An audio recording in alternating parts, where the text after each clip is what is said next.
The meeting room aboard Starfreight's Central Station fell silent as CEO Dave Miller placed his four hands flat on the polished table. His gray skin had taken on a slightly darker shade, a clear sign of stress among his species. The holographic displays floating above the table showed what everyone already knew. Their company was dying. "We lost another 3 cargo ships this week," Miller said, his large eyes reflecting the red figures hovering in the air. "At this rate, we'll be bankrupt within 2 months." Board member Tom White, a tall crystalline being, chimed in with a sound like tinkling bells. "Perhaps we should invest in better shield technology." "The pirates have already adapted to our latest shields," Miller replied, rubbing his temples with his upper set of hands. "They're always one step ahead."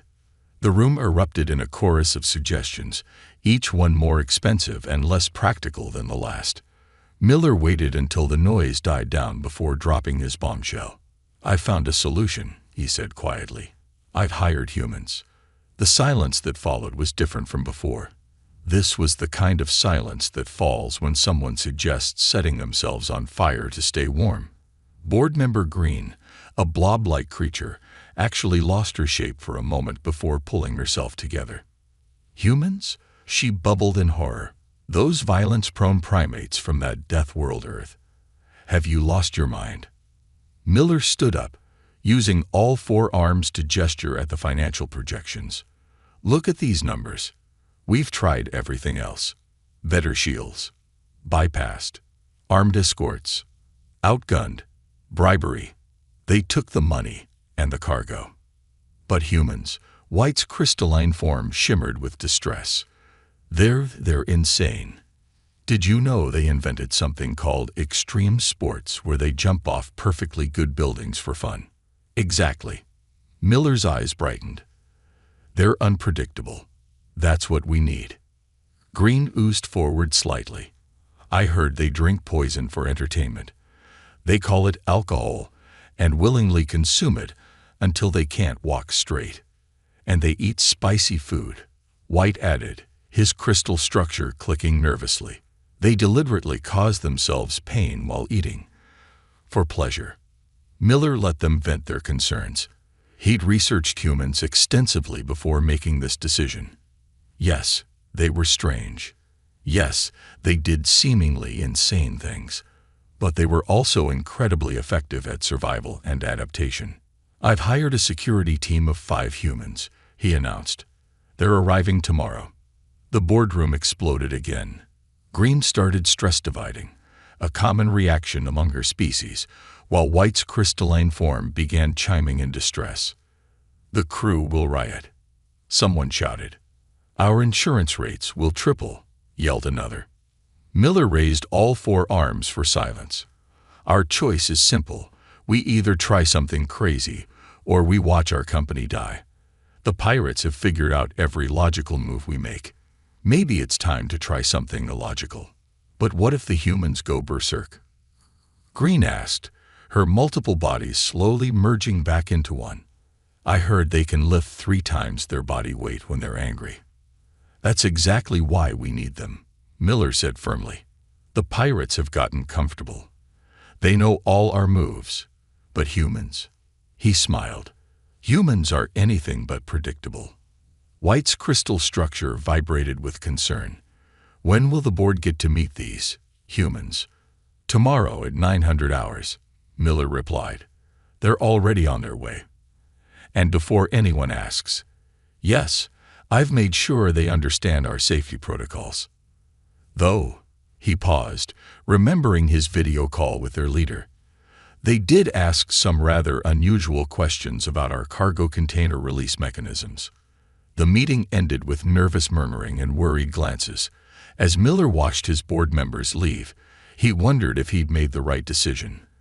But looking at the financial projections one last time, he knew they had no choice. They needed something different, something unpredictable, something human. Little did he know, his decision would change not just Starfreight's future, but the entire galaxy's perception of humanity.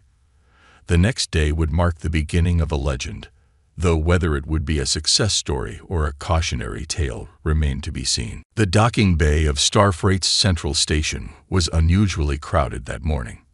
Crew members from all departments had found excuses to be there, each hoping to catch their first glimpse of the humans. Most stood behind cargo containers or maintenance equipment, ready to duck for cover if needed.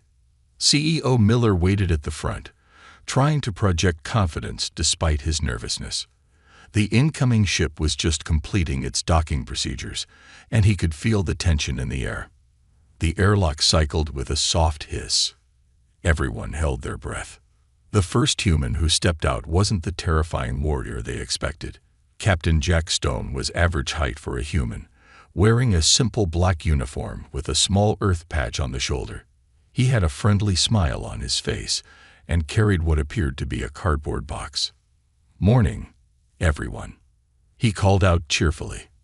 "I brought donuts." The other 4 humans followed him out, each carrying equipment cases and, surprisingly, wearing similar friendly expressions. They looked normal, almost disappointingly so. Miller stepped forward. "Captain Stone, welcome to." "Please, call me Jack," the human interrupted, offering the box. "Donut. They're from Earth. Real sugar and everything." Before Miller could respond, one of the humans, a woman with short red hair, was already walking around the docking bay, looking up and down with intense interest. "Hey, Jack," she called out. "Look at these cargo locks. They're perfect." "Perfect for what?" asked board member Green, who had partially hidden herself behind Miller. "Oh, the woman said with a grin that made several alien crew members step back. "Things." The other humans had spread out too, examining different parts of the bay. They weren't menacing or violent. Instead, they were laughing, taking notes, making jokes. It was somehow more unsettling than if they'd arrived brandishing weapons.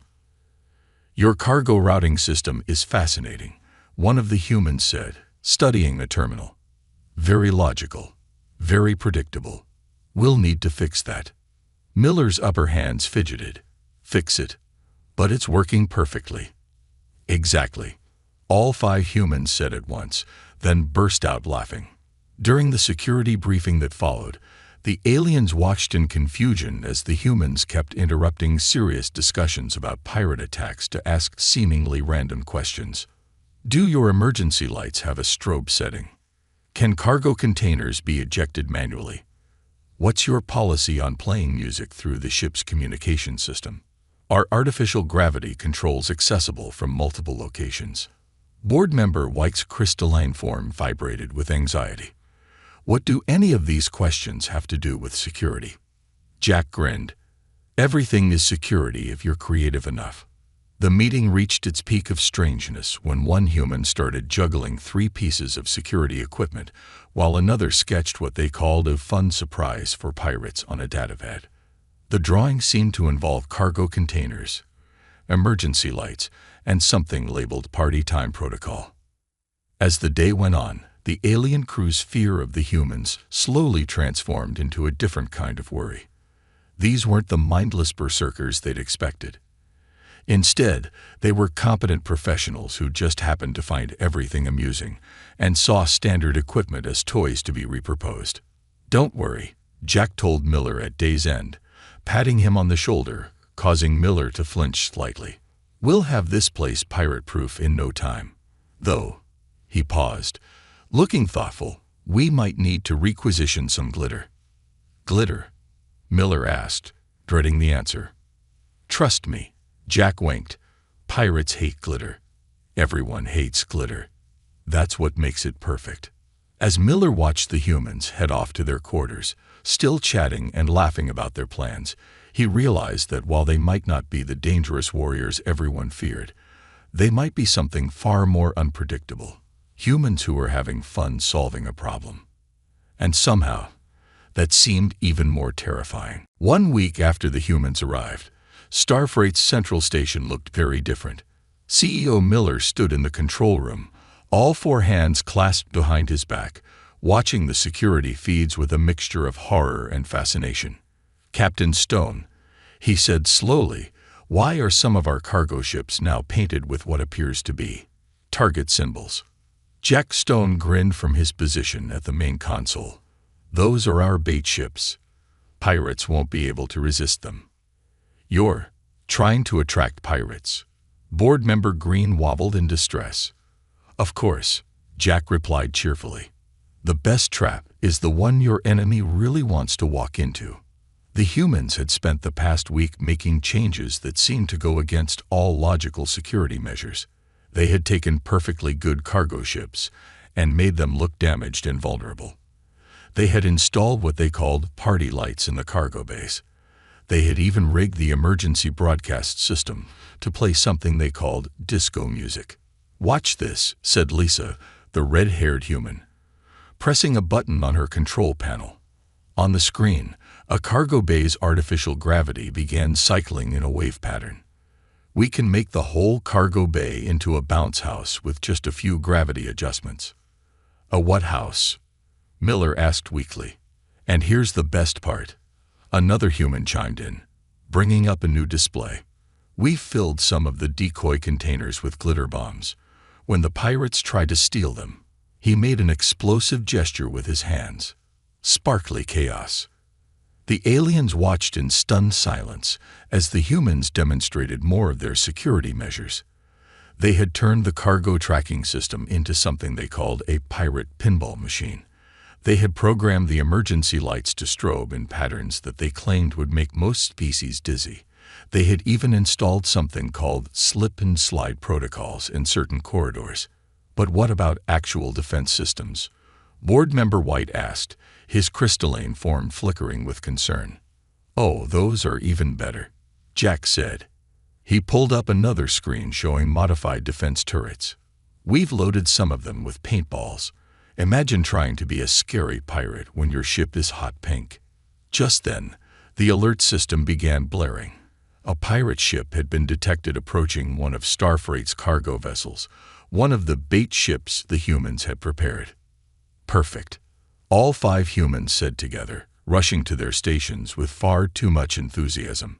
The aliens watched in disbelief as the humans put their crazy plan into action. The cargo ship, instead of running away, began playing loud music on all frequencies. Its running lights started flashing in patterns that made several of the alien crew members feel queasy. The pirates, clearly confused by this unusual behavior, slowed their approach. That's when the humans activated what they called Phase 2. "Release the party favors," Jack commanded with obvious glee. Several cargo containers detached from the ship, but instead of floating away, they began moving in precise patterns, powered by carefully programmed thrusters. The pirates found themselves in the middle of what looked like a deadly dance of cargo containers. "Now for the final," Lisa said, hitting another button. The containers closest to the pirate ship burst open, releasing clouds of glitter into space. The pirates' sensors would be picking up hundreds of small objects, making it impossible to get a clear reading. Their ship's hull would also be covered in tiny, sparkly particles that would take weeks to clean off. The pirate ship turned and fled. The control room was silent for a moment before Jack spoke up. "See, told you nobody likes glitter." Miller stared at the retreating pirate ship on the screen, then at the celebrating humans. For the first time, he began to understand. What looked like madness to his species was actually a carefully crafted method. The humans hadn't just created defenses, they had weaponized confusion itself. "Should we pursue them?" one of the alien crew members asked. "Nah," Jack replied, leaning back in his chair with satisfaction. "They'll do our advertising for us. Just imagine them trying to explain to their pirate friends how they were defeated by dancing cargo containers and space glitter." And somehow, that was the scariest part of the humans' plan. It made perfect sense. The infamous Black Star pirates were known throughout the galaxy for 3 things: their massive fleet, their perfect success rate, and their complete lack of humor. So when they picked up a distress signal from what appeared to be an easy target, A lone Starfreight cargo ship with flickering engines. They didn't expect anything unusual. They certainly didn't expect what happened next. From the Starfreight control room, CEO Miller watched with all four hands clenched as the largest pirate fleet he'd ever seen approached their ship. Captain Stone, that's the Black Star flagship. They've never failed to capture a target. Jack Stone sat relaxed in his chair, eating something he called popcorn while watching the tactical display. "First time for everything," he said cheerfully. "Everyone ready for Operation Party Crashers?" The other humans responded with enthusiastic thumbs-up gestures from their stations. Miller noticed they were all grinning. It was the same kind of grin his pet had when it was about to knock something off a high shelf. The Black Star fleet surrounded the cargo ship, their massive flagship taking position directly above it, right where the humans wanted them. "Ladies and gentlemen," Jack announced, pressing a button with flourish, "let's crash this party." The seemingly damaged cargo ship suddenly lit up like what the humans called a disco ball. Music began blasting on all frequencies, something about staying alive. The pirate's communications officer would later need therapy after hearing it on loop for hours. Deploying cargo surprise in 3, 2, 1. Lisa counted down. The cargo bay doors opened, but instead of valuable goods, hundreds of small containers shot out in perfect formation. Each one was painted in bright colors and equipped with small thrusters. They began spinning and moving in complex patterns around the pirate ships. "Are those containers doing the conga?" Miller asked in disbelief. "Yep," Jack replied proudly. "Try getting a weapons lock when your targets are dancing." The pirates, professionals that they were, tried to maintain formation. That's when Phase 2 began. The small containers started bursting, releasing clouds of different colored materials into space. Gold glitter, silver confetti, something the humans called silly string. "Their sensors must be going crazy," one of the humans commented, watching the pirate ships start to move erratically. But the Black Star flagship wasn't giving up. It moved to fire its main weapons, only to find they had been clogged with glitter from the first wave. Their backup weapons triggered the release of more containers, these ones filled with what the humans called foam party supplies. "Now for the grand final," Jack said, hitting the big red button he had insisted on installing. The cargo ship's damaged engines suddenly came to life, but instead of running away, it began playing what the humans called chicken with the flagship. The massive pirate vessel, faced with a smaller ship seemingly intent on ramming it, while blasting ancient Earth dance music, did something it had never done before. It panicked. The flagship's retreat triggered a chain reaction. Other pirate ships, their sensors blinded by glitter and confetti, their crews disoriented by the strobing lights and music, their dignity assaulted by the sheer absurdity of it all, began to flee. Within minutes, the most feared pirate fleet in the galaxy was running away from a cargo ship that had turned space warfare into a party game. In the control room, Miller stared at the tactical display in shock. That was impossible. "Nah," Jack said, offering him some popcorn. "That was just humans being humans. Nobody expects a fight to turn into a party. That's why it works." But the cost of all those special containers, the supplies, still less than what we would have lost if they'd taken the ship, Lisa pointed out. "Plus, imagine what this will do to their reputation. The Great Black Star Fleet, defeated by party supplies." As if to prove her point, they picked up scattered communications from the retreating pirates. Most were too confused to even explain what had happened. The few clear messages all agreed on one thing: stay away from Starfreight ships. They're crewed by madmen. Miller looked at his human security team, still celebrating their victory with high fives and laughter, and realized something important. Sometimes the best defense wasn't strength or technology. Sometimes it was simply being so unpredictable that your enemies would rather retreat than try to figure out what you'd do next. 2 months after the Black Star Fleet's embarrassing retreat, CEO Miller sat in his office watching his company's profits soar higher than ever before. On his desk, a small snow globe filled with glitter served as a reminder of how it all started. The humans had given it to him as a gift, calling it his first trophy of war. His computer chimed with another incoming call, the fifth one today. This time, it was the CEO of Galaxy Express, one of their biggest competitors. Miller, the other CEO, said, their tentacles twitching nervously. "We need to talk about your humans." "They're quite busy at the moment," Miller replied, trying not to smile. All across his desk, similar messages blinked. "How did you do it? Can we hire humans too? What's your secret?" The story of the Black Star Fleet's defeat had spread across the galaxy like wildfire. Each retelling became more outrageous than the last. Some said the humans had turned space itself into a weapon. Others claimed they had discovered ancient party magic. The truth was almost harder to believe. They had simply made piracy too embarrassing to attempt. In the station's main cafeteria, Jack and his team had become minor celebrities. Alien crew members who once hid from them now asked to sit at their table, hoping to understand how their minds worked. "But why glitter?" a young engineer asked during lunch. "Why not traditional weapons?" Lisa grinned, pulling out her tablet to show videos of the latest pirate deterrent test. On the screen, a small practice drone was trying to navigate through a field of floating soap bubbles filled with more glitter. "Because," she explained, "you can clean blast marks off your ship. But glitter, that stuff stays with you forever." We once had a pirate ship try to dock at a space station 3 sectors away. They were turned away because they were still trailing sparkles.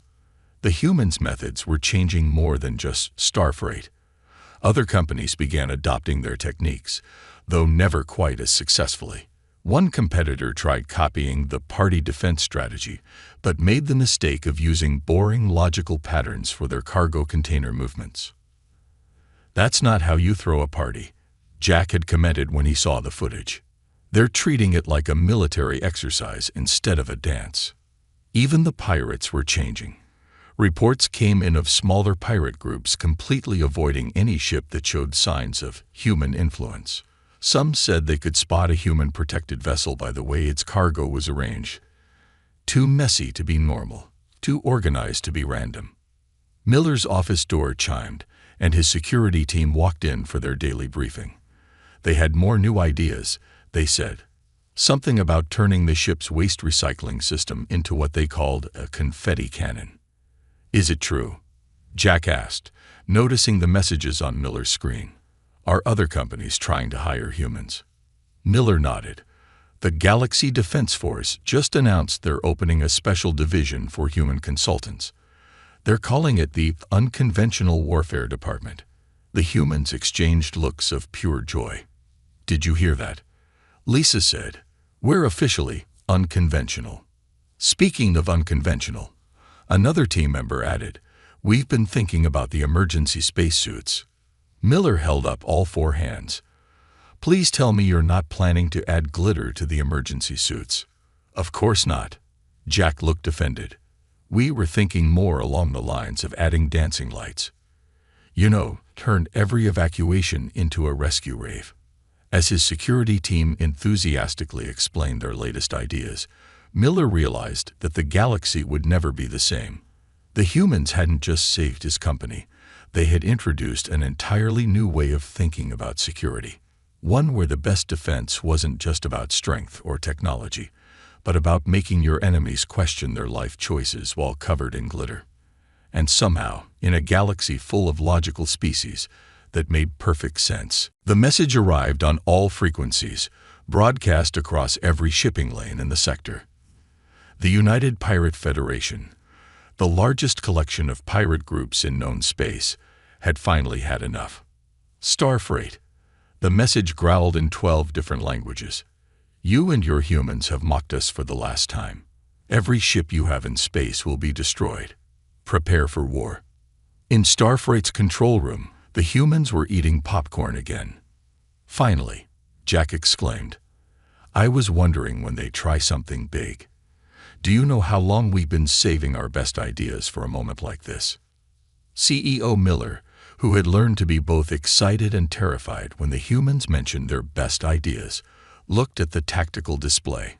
27 pirate fleets were converging on their shipping lanes, over 300 hostile ships. "This isn't like the Black Star Fleet," Miller said. "They're attacking everything at once." "Exactly," Lesser replied, pulling up a series of programs labeled Operation Space Party, Maximum Edition. "That's why we connected all our ships last month. Remember those entertainment system upgrades we installed?" Miller remembered. The humans had insisted on linking all Starfreight vessels through what they called a party network. At the time, he'd assumed it was for sharing their strange Earth music. "Time to show them why you never challenge humans to a bigger party," Jack said, cracking his knuckles. "All ships initiate Protocol Dancing Queen." Across space, every Starfreight vessel suddenly came alive. Cargo containers began detaching in synchronized patterns. Emergency lights strobed in perfect harmony. And through every communication channel, the same Earth song began playing. Something about another one biting dust. The Pirate Federation had expected resistance. They had prepared for weapons, for shields, even for the infamous glitter bombs. They hadn't prepared for what came next. "Launch the conga line," Jack commanded. A chain of cargo ships, linked together by energy tethers, began weaving through space like a giant snake. Each ship was painted in bright colors and trailing streams of sparkly debris. Pirates trying to target them found their sensors overwhelmed by the constant movement and the clouds of reflective particles.